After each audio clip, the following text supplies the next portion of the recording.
Yar köy çayı.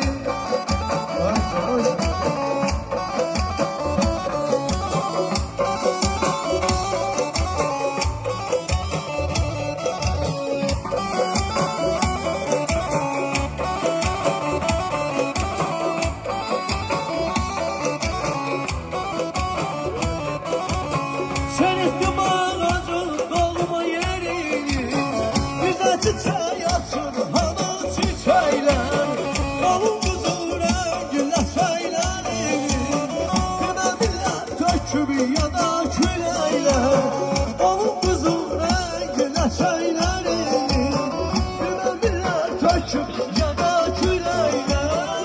Bana acılar çiçeği, ne güzeldir yar görüşeği.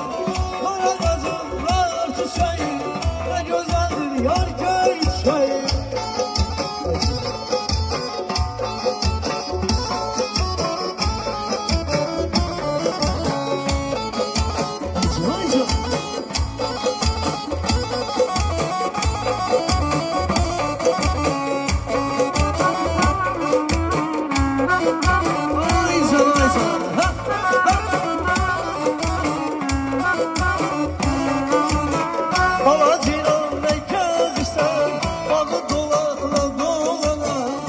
Çakırsan yüreğime, yanı dolana dolana.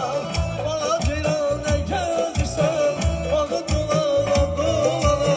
Ne çakırsan